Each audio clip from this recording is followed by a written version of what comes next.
FTP நேயர்களுக்கு வணக்கம்.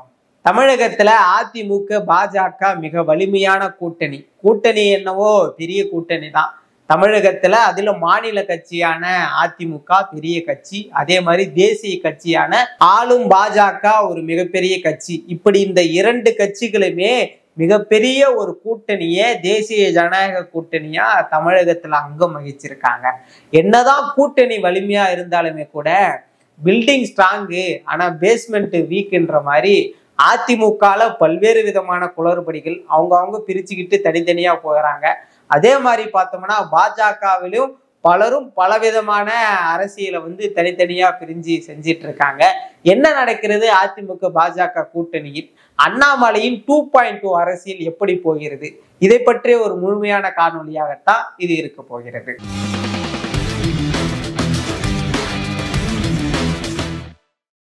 2026 தேர்தலுக்கு ஒரு வருடத்திற்கு முன்பாகவே எடப்பாடி பழனிசாமியும் அமித்ஷாவும் கை கோர்க்கிறாங்க. அப்பவே எல்லாரும் சொல்லிட்டாங்க 2026ல எடப்பாடி நம்பின அந்த மெகா கூட்டணி உருவாகிடுச்சு, இனிமே அதிமுகவின் அரசியலை பாருங்க அப்படின்னு எல்லாம் தம்பட்டம் அடித்து பேசிட்டு வந்த நிலையில தான் அந்த கூட்டணியிலிருந்து இப்போ ஒவ்வொருத்தவங்களா வெளியே வந்துட்டே இருக்காங்க. இதை நம்ம தொடர்ந்து பேசிட்டு இருக்கோம். டிடிவி வெளியேற்றம், ஓபிஎஸ் வெளியேற்றம், அதிருப்தியில் அண்ணாமலை, இப்படின்னு நம்ம பல விதமா நம்ம தொடர்ந்து பேசிட்டு இருக்கக்கூடிய நிலையில அதிமுக அரசியலை கொஞ்சம் தூக்கி தள்ளி வச்சிருவோம். ஏன்னா தொடர்ந்து பாக்குறோம், அங்க சசிகலா, எடப்பாடி, செங்கோட்டைன்னு அவங்க ஒருங்கிணைப்பு பணியில நடத்திட்டு இருக்காங்க. அது அப்படி இருக்கட்டும். அப்படியே நம்ம பாஜக பக்கம் வருவோம். பாஜகவில் என்ன நடக்கிறது அப்படின்னு பார்த்தோம்னா, பாஜக நல்லா தானே போகிறது. நயினார் நாகேந்திரன் தலைவரான பிறகு ஒரு அமைதியான முறையில பாஜக செயல்பட்டு வருகிறது, அதனால நல்லாதான் போயிட்டு இருக்கு அப்படின்னு பார்த்தோம்னா இல்ல, பாஜகவில் என்னதான் நயினார் நாகேந்திரன் தலைவராக ஆக்கப்பட்டாலும் கூட இன்றளவும் கூட அண்ணாமலை தான் தலைவராக தன்னுடைய வேலைகளை செஞ்சிட்டு இருக்கிறாரு அப்படின்னு நாம சொல்லும் போது இது என்ன புது விஷயம்? இது தமிழ்நாட்டுக்கே தெரிஞ்ச விஷயம் தானே. அண்ணாமலைக்கு இருக்கக்கூடிய பவர் என்ன? அண்ணாமலை எப்படிப்பட்ட தலைவர்? பாஜகவில் இருக்கக்கூடிய இளைஞர்கள்லாம் எந்த அளவுக்கு எழுச்சியோடைய அண்ணாமலை பக்கம் இருக்கிறாங்க. எத்தனை மாநில தலைவர்கள் வந்தாலும் எங்க அண்ணன் தாண்டா அண்ணாமலை, அவருக்கு கூட தாண்டா நான் நிப்பன்ற மாதிரி இத்தனை பேர் இருக்கிறாங்க அப்படின்னு அண்ணாமலையோடு அந்த இணக்கமா நெருக்கமா இருக்கக்கூடிய அந்த தம்பிகள் இருக்கிற வரைக்கும் அண்ணாமலை தான் தமிழக பாஜகவின் தலைவர் அப்படின்னு எல்லாரும் நம்பிட்டு இருக்காங்க. இன்னமும் நம்புவாங்க போல.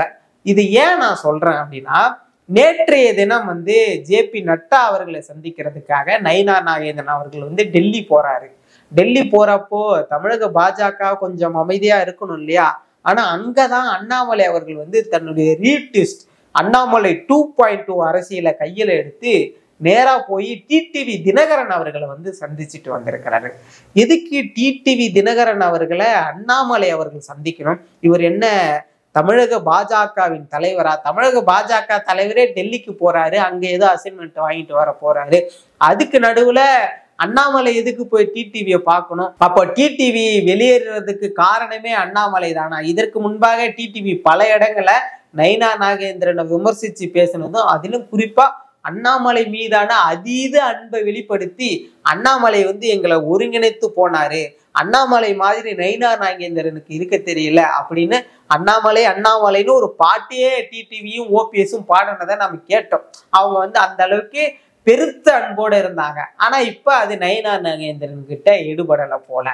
ஆனா 2021ல பல இடங்கள்ல அதிமுக பாஜக கூட்டணி மண்ணை கவர்னதுக்கு மிக முக்கியமான காரணம் டிடிவி தினகரன் என்ற ஒரு ஆளு. நம்ம இதை சாதாரணமா எடுத்துக்கலாம். என்ன டிடிவியால எப்படி அதிமுக பாஜக கூட்டணி வெல்லாம போச்சுன்னா, நம்ம இதற்கு முன்பாக எத்தனையோ கள நிலவரங்களை நம்ம எஃப்டிபி சேனல்லே பேசியிருக்கோம். அங்க தொடர்ந்து பார்க்கும்போது அமமுகவுடைய இன்ஃபுளுன்ஸால அதிமுக வெற்றி பெறாமல் போன இடங்களை பத்தி நம்ம தொடர்ந்து பார்த்தோம். அந்த இடத்துல நம்முடைய செய்தி ஆசிரியரான வம்சி அவர்கள் கூட மிக தெளிவா சொல்லி இருக்கிறாரு, எங்கெங்கெல்லாம் அமமுகவுடைய ரோல் இருக்கோ அங்கெங்கெல்லாம் அதிமுக வலுவிழந்து போனது, அங்கெல்லாம் நாம் தமிழர் வந்து ஒரு எமர்ஜிங் ஃபேக்டரா முன்னாடி வந்து அதிமுகவை 4வது இடத்திற்கு தள்ளி அந்த இடத்துல வந்து நாம் தமிழர் வந்தது. இது பத்திலாம் நம்ம பேசியிருந்தோம். சோ இதை நீங்க வந்து தொடர்ந்து நம்ம சேனல்ல பார்த்திருப்பீங்க. அப்படி பார்க்கும்போது 2021ல பல இடங்கள் நான் இதுக்கு முன்பாக சொன்ன மாதிரி மண்ணை கவனத்துக்கு காரணமா இருந்து டிடிவியை விட்டுறக்கூடாது என்பதற்காக டெல்லி தலைமை இணக்கமா இருக்கக்கூடிய அண்ணாமலையை வைத்து உங்களை விட்டுறலாம் முடியாது, நீங்க திரும்ப தேசிய ஜனநாயக கூட்டணியில தான் இருக்க நாங்க வந்து சரியான வழிமுறையை வந்து உங்களுக்கு போட்டு பிளான் போட்டு கொடுக்குறோன்ற அளவுக்கு அண்ணாமலை பேசுறதுக்கு தான் போயிருக்கிறாராம். சரி, ஏன் அண்ணாமலை பேசணும்? அண்ணாமலை வந்து எதுவும் மாநில தலைவர்லாம் இல்லை.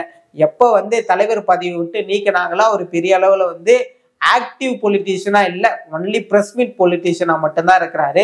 மற்றபடி எங்க கூட்டம் நடந்தாலும் போறது இல்லை. அண்மையில நடந்த கூட்டத்துல கூட BL சந்தோஷ் அவருடைய வீட்டுக்கு போய் அழைத்துட்டு வந்ததெல்லாம் பார்த்தோம்.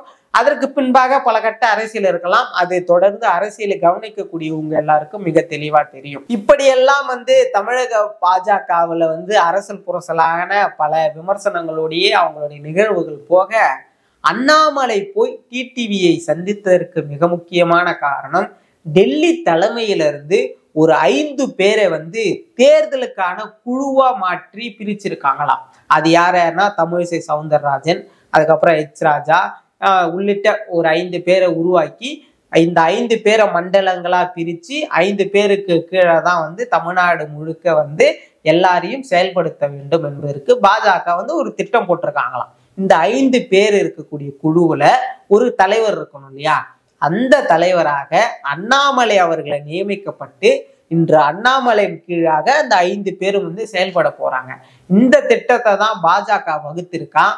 அதனால கூட்டணிக்குள்ள 2024 தேர்தல்ல எப்படி அண்ணாமலை வந்து குறிப்பா டிடிவி தினகரனையும் OPS-ஐயும் அதற்கு அடுத்ததாக பாமகவையும் அழைத்து வந்தாரோ, அதே போலவே இன்றளவும் கூட அண்ணாமலை அவர்கள் வந்து பாமகவோட இணக்கமா இருக்கிறாரு, OPS-ஓட இணக்கமா இருக்கிறாரு, டிடிவி தினகரனோட இணக்கமா இருக்கிறாரு. அப்படி இணக்கமா இருக்கக்கூடிய இவர்களை எல்லாம் அழைத்து பேசுவதற்கு, ஒருங்கிணைப்பதற்கு அவருக்கு ஒரு பொறுப்பு வேணும் இல்லையா? அவருக்கு ஒரு நடைமுறையான ஒரு இது வேணும் இல்லையா? வெறும் முன்னாள் தலைவர் என்பதை மட்டும் பேசக்கூடாது இல்லையா? அதனால தேர்தலை ஒருங்கிணைக்கக்கூடிய ஒரு தலைவராக அண்ணாமலை அவர்களுக்கு ஒரு பொறுப்பு கொடுக்கப்பட்டதால் அவர் நேற்றைய தினம் வந்து டிடிவி தினகரன் அவரை வந்து சந்திச்சு பேசியிருக்கிறாராம்.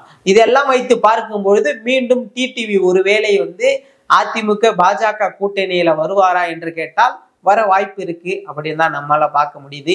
ஏன்னா OPS அவர்களுக்கு வேற ஏற்கனவே எடப்பாடி லைட்டா கிரீன் சிக்னலை காமிச்சிருக்கிறாரு. எடப்பாடி அவர்கள் வந்து டெல்லியிலிருந்து வந்த பிறகாக எல்லாரும் முகமூடி போட்டுட்டு போனாங்க, ஏன் கட்சி போச்சு மூஞ்சி தொடச்சிங்க, இதை பத்தி தான் பரவலா பேசினாங்களே தவிர என்ன பேசியிருப்பாங்க, அங்க என்ன மாதிரியான அசைன்மெண்ட் கொடுத்துருக்கும், குறிப்பா அமித்ஷா அவர்கள் வந்து என்ன எடப்பாடி கிட்டையும் அதிமுக கிட்டையும் சொன்னாங்கன்றத எடப்பாடி அவர்கள் வந்து வெளிப்படுத்தாததற்கு அந்த முகமூடியும் அந்த கட்சிப்பும் வந்து அவருக்கு ஒரு சாதகமான ஒரு சூழ்நிலையை அமைஞ்சிடுச்சுன்னே சொல்லிடலாம். ஏன்னா செய்தியாளர்களுக்கு வந்து தொடர்ந்து துருவி கேட்டிருப்பாங்க எடப்பாடி அவர்கள்ட்ட. ஆனா அன்னைக்கு வந்து வெறும் மூஞ்சையா மூடிட்டு போனீங்கன்னு கேட்டதால எடப்பாடி அவர்கள் மற்ற சீக்கிரட்டை எதையுமே வெளிவிடாம போயிட்டாரு. ஆனா எடப்பாடி அவர்களுடைய டெல்லி பயணத்திற்கு பிறகாக நீங்க நல்லா கவனிச்சு பாத்தீங்கன்னா தெரியும், OPS அவர்களை நம்ம அதிமுக கூட்டணியில அரவணைச்சிக்கலான்னு எடப்பாடி இருக்கிறாரு. அது ஓகே. அப்போ OPS நம்ம அதிமுகவோடு இணைச்சிடலாம். அடுத்ததாக டிடிவிக்கும் எடப்பாடிக்கும் தானே சிக்கல். ஆனா டிடிவி தனி கட்சி வச்சிருக்கிறாரு. அவரை வந்து அமமுகவை தேசிய ஜனநாயக கூட்டணியில மீண்டும் இணைச்சிடுவோம். அப்போ வந்து OPS அதிமுகவோடு, டிடிவி பாஜகவோடு இவங்க எல்லாம் மீண்டும் சேர்ந்தால் மீண்டும் இந்த தென்மண்டலத்துல வந்து அதிமுக தலை தூக்கி நிற்கும், கணிசமான வாக்குகளை பெற்றுவிடும் என்ற ஒரு அந்த வியூகத்தை நோக்கி தான் இவர்களுடைய அரசியலானது செயல்பட்டு கொண்டிருக்கிறது என்பதை நம்மால மிக தெளிவா பார்க்க முடியுது. இப்படி இவர்கள் செய்யக்கூடிய இந்த தேர்தல் ஒருங்கிணைப்பு அண்ணாமலையின் கீழ், அதுக்கு அடுத்ததாக OPS அதிமுக பக்கம் வருவது, அதுக்கு அடுத்ததாக டிடிவி தினகரன் அவர்கள் வந்து பாஜக பக்கம் வருவது, அதுக்கப்புறம் பாமகவை மீண்டும் ஒருங்கிணைத்து அதிமுகவோடு அரவணைப்பது, தேமுதிகவை வெளிவிடாமல் அவர்களே வந்து தன்னுடைய கூட்டணியில் அங்கம் வைப்பது, இப்படியெல்லாம் ஒருங்கிணைத்து வலிமையான அதிமுக பாஜக கூட்டணி ஒருவேளை உருவாகிவிட்டால் அங்க வந்து பெரிய பேசக்கூடிய ஒரு தலைவராக அண்ணாமலை அவர்கள் இருப்பார். அது எப்படி? எடப்பாடி அவர்கள் தானே முதலமைச்சர் வேட்பாளரா இருப்பாரு, எடப்பாடி அவர்களுக்கு தானே முதலமைச்சர் பதவி போகும் அப்படின்னு பார்த்தோம்னா, எடப்பாடி தான் முதலமைச்சர். அது வந்து அமித்ஷாவே சொல்லிட்டாரு. எடப்பாடி முதலமைச்சர் ஆக்கி முதலமைச்சருக்கு கீழே வந்து தேசிய ஜனநாயக கூட்டணி செயல்படும் என்பதை அமித்ஷா அவர்கள் வந்து தெளிவா சொல்லியிருந்தாரு. ஆனா இப்ப பாஜகவின் கடந்த கால வரலாறுகள், கடந்த கால அரசியல்கள்ல பார்க்கும்போது பாஜக எந்தெந்த மாநிலங்கள்லாம் தேர்தல் வியூகங்களை வகுத்து தேர்தலில் முழுமையா தலையிட்டு இருக்காங்களோ அங்கெல்லாம் இரண்டு துணை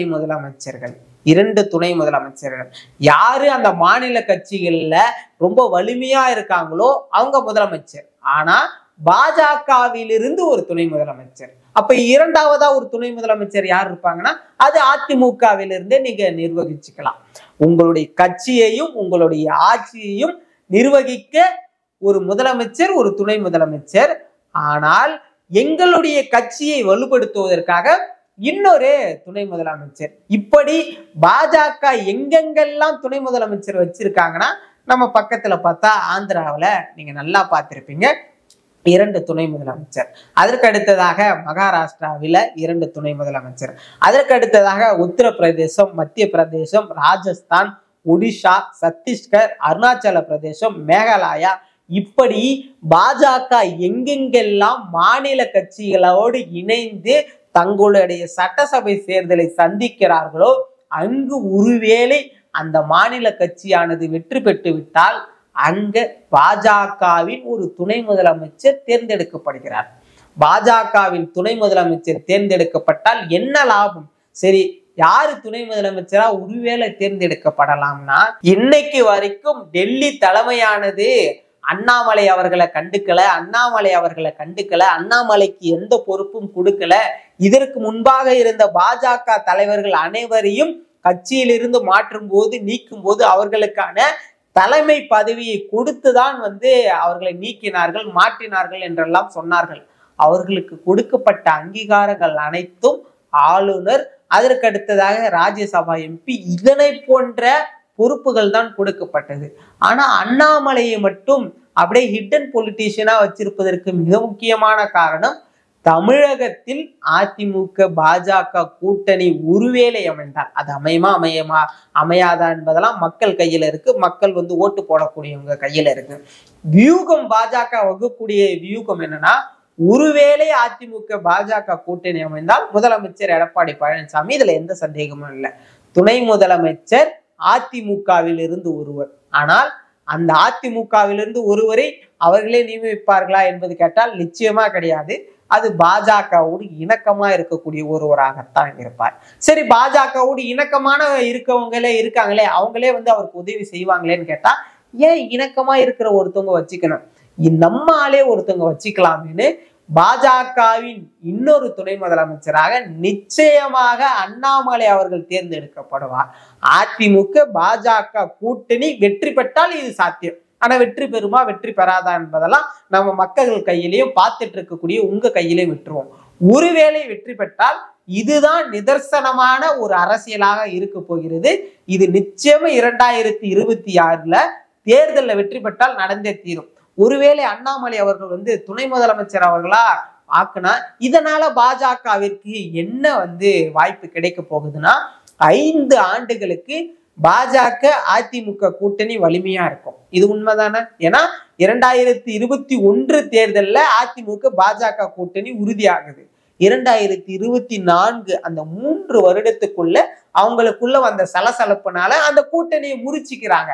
ஆனா அதே துணை முதலமைச்சர் இருந்தா அந்த கூட்டணி 5 ஆண்டுகளுக்கு ஸ்ட்ரக்சரோட இருக்கும். அதனால துணை முதலமைச்சர் அண்ணாமலைக்கு கொடுப்பது ஒரு வாய்ப்பாக இருந்தாலும் கூட 2029 தேர்தல்ல தமிழகத்துல கணிசமான இடங்களை வந்து பாஜக கைப்பற்ற வேண்டும். கிட்டத்தட்ட 40 எம்பிக்கள் வைத்திருக்கக்கூடிய இந்த எம்பிக்களை கணிசமா கைப்பற்றனா பெரும்பான்மையான ஆட்சியை பாஜக மீண்டும் அமைக்கும். அதற்கான ஒரு வலிமையான திட்டத்தோடு தான் பாஜகவானது இன்று செயல்பட்டு கொண்டிருக்கிறது என்பதை நம்மால தெளிவா பார்க்க முடியுது.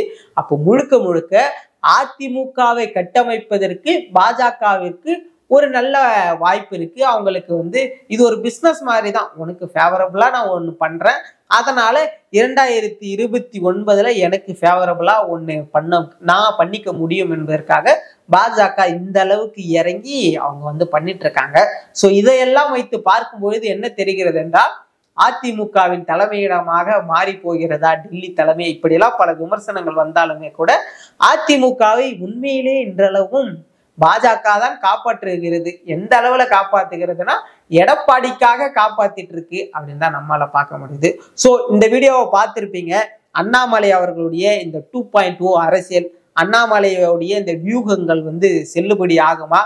அதிமுக அந்த அளவுக்கு வலுவிழந்து போயிருக்கு. எடப்பாடி அவர்களுடைய அந்த கரிஸ்மாட்டிக் அந்த ஸ்ட்ரக்சர் பத்தி உங்களுக்கு தெரியாதா அப்படின்னு நீங்க என்ன நினைக்கிறீங்க? அதை பத்தி மறக்காம கமெண்ட் பண்ணுங்க. நம்ம மேலும் ஒரு காணொளியில சந்திக்கலாம். நன்றி.